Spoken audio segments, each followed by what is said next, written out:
தமிழ் பேசும் அனைவருக்கும் வணக்கம். ப்ரீவியஸ் வீடியோவில் பார்த்தீங்க அப்படின்னா வைப்ரேஷன் சென்சாருக்கு எப்படி கோடிங் ரைட் பண்ணுறது அதை பற்றி பார்த்தோம். இந்த வீடியோவில் பார்த்தீங்க அப்படின்னா ஃப்ளேம் சென்சாருக்கு எப்படி கோடிங் ரைட் பண்ணுறது அதை பற்றி தான் பார்ப்போம். சரி வாங்க வீடியோக்குள்ளே போகலாம். இப்போ இந்த யூடியூப் சேனல் நீங்கள் ஃபஸ்ட் டைம் வாட்ச் பண்ணுறீங்க அப்படின்னா கீழே இருக்க ரெட் கலர் ஐக்கானை ப்ரெஸ் பண்ணி சப்ஸ்கிரைப் பண்ணிக்கோங்க. கூடவே பக்கத்தில் இருக்க பெல் ஐக்கானை ப்ரெஸ் பண்ணி ஆல்னு கொடுத்துங்க. அப்போ தான் நம்ம யூடியூப் சேனலில் போடுற வீடியோஸ் உங்களுக்கு இமீடியட் நோட்டிஃபிகேஷன் வந்து அப்டேட் ஆகும். இப்போ பார்த்தீங்க அப்படின்னா என்ன பண்ணுற ஒரு இமேஜ் வந்து உங்களுக்கு ஷோ பண்ணுறேன். அப்போ ஃப்ளேம் சென்சார் வந்து நான் இங்கே வந்து எடுத்து உங்களுக்கு ஷோ பண்ணுறேன். ஓகே, ஃப்ளேம் சென்சார் மாடியூல் அப்படின்னு உங்களுக்கு டிஸ்பிளே ஆகும். அப்போ அந்த ஃப்ளேம் சென்சார் வந்து பார்த்தீங்க அப்படின்னா ஒரே ஒரு ஃபோட்டோ டயோடு மட்டும் தான் இருக்கும். இப்போ ஃபோட்டோ டயோடு என்ன பண்ணும் அப்படின்னா லைட் எனர்ஜியை எலக்ட்ரிக்கல் எனர்ஜியாக கன்வெர்ட் பண்ணும். ஓகே, எல்இடி என்ன பண்ணும், லைட் எனர்ஜி எலக்ட்ரிக்கல் எனர்ஜியை லைட் எனர்ஜியாக கன்வெர்ட் பண்ணுது. அப்போ என்ன அது ஒரு லைட் வேவ் வந்து பாஸ் ஆகும். அதே மாதிரி ஃபோட்டோ டயோடு என்ன பண்ணும் அப்படின்னா லைட் எனர்ஜியை எலக்ட்ரிக்கல் எனர்ஜியாக கன்வெர்ட் பண்ணும். எக்ஸாம்பிள் வந்து சொல்ல போனோம் அப்படின்னா சோலார் பேனல். இப்போ சோலார் பேனலில் வந்து பார்த்திங்க அப்படின்னா சன்லைட் படுது. அப்போ சன்லைட் படுறப்ப என்ன ஆகும், அந்த சன்லைட் வந்து ஹீட் எனர்ஜி வந்து அப்சர்வ் பண்ணிக்கிட்டு அது என்ன பண்ணும், சோலார் பேனலேருந்து ஒரு எலக்ட்ரிக்கல் எனர்ஜி வரும். அதே மாதிரி தான் இங்கே ஃபோட்டோ டயோடு அப்படிங்கிறது என்னன்னா நம்ம சோலார் பேனலில் யூஸ் பண்ணுறது தான். அப்போ அந்த ஃபோட்டோ டயோடு என்ன பண்ணும், இப்போ வந்து ஃபயர் டிடெக்ட் ஆகிடுச்சு அப்படின்னா அங்கே வந்து லைட் வெளிச்சம்னா ரொம்ப அதிகமாக இருக்கும். அப்போ அந்த லைட் எனர்ஜி அப்சர்வ் பண்ணிக்கிட்டு ஓகே ஓவர் ஹீட் ஆகுது, அப்போ வந்து ஃபயர் டிடெக்ட் ஆகிருக்கு அப்படின்னு சொல்லி நமக்கு என்ன பண்ணும், இன்டிமேட் பண்ணும். ஓகே, அப்போது ஒரு மினி ப்ராஜெக்ட் லெவலில் ஃபயர் டிடெக்ட் ஆகிருக்கா இல்லையான்னு செக் பண்ணுறதுக்கு என்ன பண்ணிக்கலாம், ஃப்ளேம் சென்சார் யூஸ் பண்ணிக்கலாம். இதே நீங்கள் மெயின் ப்ராஜெக்டாக பண்ணீங்க அப்படின்னா 2-3 சென்சார்ஸ் வந்து இன்டர்ஃபேஸ் பண்ணுற மாதிரி இருக்கும். அப்போ நான் 2-3 சென்சார் இன்டர்ஃபேஸ் பண்ணி எப்படி ஃபயர் டிடெக்ட் ஆகிருக்கு அப்படிங்கிறது என்ன பண்ணுறேன், நெக்ஸ்ட் வீடியோ வந்து உங்களுக்கு மேக் பண்ணி அப்லோட் பண்ணுறேன். ஓகே, அப்போ ஃப்ளேம் சென்சாரில் வந்து பார்த்திங்க அப்படின்னா உங்களுக்கு இருக்கிறது வந்து ஒரு ஃபோட்டோ டயோடு மட்டும் தான் இருக்கும். இதில் பார்த்திங்க அப்படின்னா பிராண்டு வந்து பார்த்திங்கன்னா நிறையா இருக்கும். இப்போ வந்து பார்த்திங்கன்னா இந்த ரெட் கலர் போர்டு இருக்குது, அதே மாதிரி பார்த்திங்க அப்படின்னா ப்ளூ கலர் போர்டு இருக்குது, டார்க் ப்ளூ, இது மாதிரி நிறையா போர்டு இருக்கும். எல்லாமே என்ன ஆகும், பர்ஃபெக்டாக உங்களுக்கு அவுட்புட் வரும். இல்லை எந்த விஷயமே இல்லை. இதில் பொட்டன்ஷியல் மீட்டர் வந்து நீங்கள் கரெக்டாக வேரி பண்ணி அவுட்புட் வச்சுக்கலாம். ஓகே, இந்த பொட்டன்ஷியல் மீட்டரும் பார்த்திங்க அப்படின்னா நீங்கள் வேரி பண்ணிங்கன்னா உங்களுக்கு அவுட்புட் பர்ஃபெக்டாக இருக்கும். இல்லை எந்த விஷயமே இல்லை. இப்போ இதுக்கான கோடிங் வந்து நான் ஓப்பன் பண்ணுறேன். ஓகே, இப்போ அந்த கோடிங்கில் வந்து பார்த்திங்க அப்படின்னா ஆஸ் இன்க்ளூட் PIC.h. ஓகே, PIC-க்கான லைப்ரரி வந்து நான் இன்க்ளூட் பண்ணியிருக்கேன். அடுத்து hash define crystal frequency 4 MHz வந்து நான் யூஸ் பண்ணியிருக்கேன். அடுத்து hash define flame equal to RB0. Okay, flame sensor என்ன பண்ணியிருக்கேன், RB0 வந்து டிஃபைன் பண்ணியிருக்கேன். அடுத்து RS RWEN என்ன பண்ணுங்க, எல்சிடிக்கான பின்ஸ் வந்து நான் டிஃபைன் பண்ணியிருக்கேன். அடுத்து பார்த்திங்க அப்படின்னா எல்சிடிக்கான கமாண்ட் ஃபங்க்ஷன் வந்து ரைட் பண்ணியிருக்கேன். எல்சிடியில் வந்து என்ன பண்ணுங்க, எந்த ரோலை பிரிண்ட் பண்ணணும், அதே மாதிரி எந்த காலமில் பிரிண்ட் பண்ணணும், அது எல்லாத்தையுமே நான் சொல்லணும்ல. அப்போ அதுக்காக என்ன பண்ணுங்க, எல்சிடி கமாண்ட் ஃபங்க்ஷன் வந்து யூஸ் பண்ணியிருக்கேன். அடுத்து பார்த்திங்க அப்படின்னா LCD data function. LCD data function எதுக்காக அப்படின்னா நான் வெல்கம் நான் பிரிண்ட் பண்ணுறது. அதே மாதிரி பார்த்தீங்கன்னா PIC16F877A இன்டர்ஃபேஸ், ஸ்மோக் சென்சார், அதே மாதிரி வைப்ரேஷன் சென்சார், ஃப்ளேம் சென்சார் அப்படின்னு நான் பிரிண்ட் பண்ணணும்ல. அப்போ அதுக்காக என்ன பண்ணியிருக்கேன் அப்படின்னா எல்சிடி டேட்டாங்கிற ஃபங்க்ஷன் வந்து யூஸ் பண்ணியிருக்கேன். அடுத்து எல்சிடி இனிஷியலைஸ் ஃபங்க்ஷன். இது வந்து நான் 4 பிட் எல்சிடியாக யூஸ் பண்ண போகிறேன்னா இல்லை 8 பிட் எல்சிடியாக யூஸ் பண்ண போகிறேன்னா அப்படிங்கிறதுக்காக என்ன பண்ணுங்க, எல்சிடி இனிட்டுங்கிற ஃபங்க்ஷன் வந்து யூஸ் பண்ணியிருக்கேன். அடுத்து பார்த்திங்க அப்படின்னா எல்சிடி டிஸ்பிளேங்கிற ஃபங்க்ஷன். எல்சிடி டிஸ்பிளே ஃபங்க்ஷன் எதுக்காக நான் யூஸ் பண்ணுறேன் அப்படின்னா டேட்டா வந்து நான் ஸ்ட்ரிங்காக போய்ட்டு ஸ்டோர் பண்ணணும்ல. இப்போ எக்ஸாம்பிளுக்கு நான் என்ன பண்ணேன், PIC16F877A இன்டர்ஃபேஸ் ஃப்ளேம் சென்சார்னு நான் சொன்னேன். அப்போ அதனால் அது ஒரு ஸ்ட்ரிங்கு, அந்த ஸ்ட்ரிங்கை வந்து ஒரு அறையில் ஸ்டோர் பண்ணுறதுக்காக நான் இது மாதிரி ரைட் பண்ணியிருக்கேன். ஓகே, அடுத்து பார்த்திங்க அப்படின்னா வாய்டு மெயின்.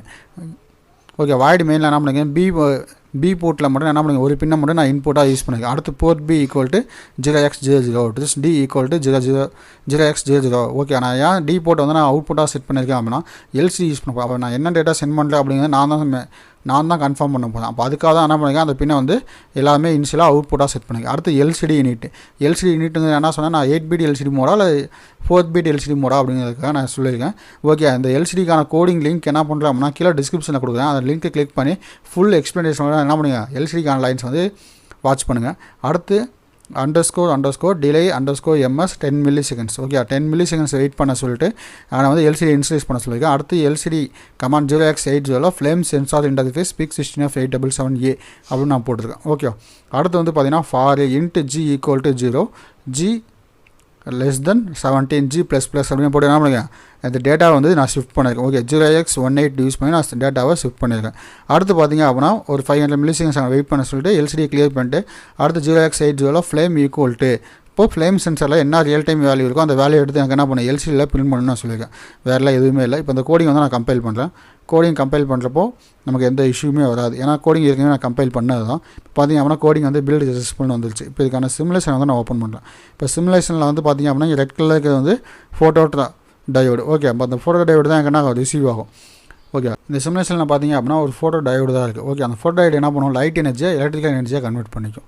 அப்போது நம்ம பார்க்குற எல்லா சிமுலேஷன்லையும் பார்த்திங்கன்னா என்ன பண்ணியிருப்பேன் அப்படின்னா ஒரு சுவிட்ச் மட்டும் இன்டர்ஃபேஸ் பண்ணியிருப்பேன். ஏன் சுவிட்ச் இன்டர்ஃபேஸ் பண்ணுறேன் அப்படின்னா நம்ம என்ன பண்ணுவோம், சிமுலேஷன் சாஃப்ட்வேரில் வந்து ஃபயரை வந்து நம்ம இது பண்ணி காமிக்க முடியாது. ஓகேவா? அப்போ ஃபயரை காமிச்சு தான் நமக்கு வந்து டிடெக்ட் ஆகும். அப்போ வந்து நான் சிமுலேஷன் சாஃப்ட்வேர் வந்து ஃபயரை காமிக்க முடியாது. அப்போ அதுக்காக தான் என்ன பண்ணிக்க அப்படின்னா அந்த சுவிட்சை ப்ரெஸ் பண்ணால் ஃபயர் டிடெக்ட் ஆகிருக்கு அப்படின்னு இன்டிமேட் பண்ணிக்கலாம். ஓகேவா? அப்போ விசிசி கிரவுண்டு அவுட்புட்டு நீங்கள் ரியல் டைமில் என்ன பண்ணலாம், ஃபயரை காமிச்சிங்க அப்படின்னா அந்த ஃபயர் சென்சார் வந்து டிடெக்ட் ஆகும். இப்போ நம்ம சிமுலேஷன் லெவலில் என்ன பண்ணுவோம், அந்த சுவிட்சை ப்ரெஸ் பண்ணால் ஃபயர் டிடெக்டட், சுவிட்சை ரிலீஸ் பண்ணேன் அப்படின்னா ஃபயர் நாட் டிடெக்டட் அப்படின்னு நம்ம சொல்லிக்கலாம். ஓகே, இப்போ நான் சிமுலேஷன் வந்து நான் ப்ளே பண்ணுறேன். ப்ளே பண்ணால் அப்படின்னா என்ன ஆகும், ஃப்ளேம் சென்சார் இன்டர்ஃபேஸ் PIC16F877A அப்படின்னு நமக்கு டிஸ்பிளே ஆகும் பாருங்கள். ஓகே, அப்போ ஃப்ளேம் சென்சார் இன்டர்ஃபேஸ் PIC16F877A அப்படிங்கிறது நமக்கு வந்து ஷோ ஆகுது. ஓகே,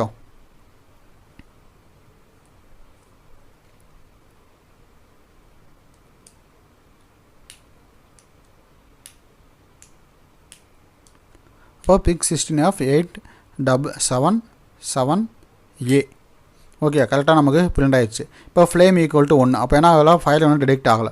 இப்போ என்ன பண்ணுறேன், அந்த சுவிட்சை நான் ப்ரெஸ் பண்ணேன் அப்படின்னா என்ன ஆகும், ஃப்ளேம் ஈக்குவல் டு 0 அப்படின்னு அப்டேட் ஆகும். ஓகே, இப்போ flame equal to 0. Okay, simulation software ரொம்ப ஸ்லோவாக இருக்குது. நீங்கள் ரியல் டைம் ஹார்ட்வேரில் பர்ஃபெக்ட் அவுட்புட் வரும், இல்லை எந்த இஷ்யூமே கிடையாது. ஓகே, இப்போ என்ன பண்ணுறேன், இது வந்து மறுபடியும் ரிலீஸ் பண்ணுறேன். அப்போது 1ன்னு அப்டேட் ஆகிடுச்சு. இப்போ நான் எகைன் ப்ரெஸ் பண்ணுறேன், ஃப்ளேம் ஈக்குவல் டு 0. இப்போ ஃபஸ்ட் டைம் நான் ரிலீஸ் பண்ணுறேன் 1. இப்போ எகைன் நான் ப்ரெஸ் பண்ணுறேன் 0. ஓகே, இப்போ வந்து பார்த்தீங்க அப்படின்னா கொஞ்சம் ஸ்பீடாகவே அப்டேட் ஆகுது. ஓகே, அப்போ அந்த கோடிங்கில் வந்து ஏதாவது டவுட் இருந்துச்சு அப்படின்னா என்ன பண்ணலாம், தாராளமாக கீழே கமெண்ட் பண்ணுங்கள். அந்த கமெண்ட்டை பார்த்து நான் உங்களுக்கு ரிப்ளை பண்ணுறேன். அதே மாதிரி உங்களுக்கு ஏதாவது கோடிங்ஸ் வேணும் அப்படின்னா என்ன பண்ணலாம், கீழே வாட்ஸ்அப் குரூப்பில் ஜாயின் பண்ணிட்டு எனக்கு SMS பண்ணுங்கள், நான் பார்த்துட்டு உங்களுக்கு ரிப்ளை பண்ணுறேன். இந்த வீடியோ பிடிச்சிருந்துச்சு அப்படின்னா ஒரு லைக் பண்ணுங்கள், அப்படியே உங்கள் ஃப்ரெண்ட்ஸுக்கும் ஷேர் பண்ணுங்கள். அப்போ தான் எனக்கு அடுத்த வீடியோஸ் போடுறதுக்கு ஒரு மோட்டிவேஷனாக இருக்கும். Okay guys, thank you.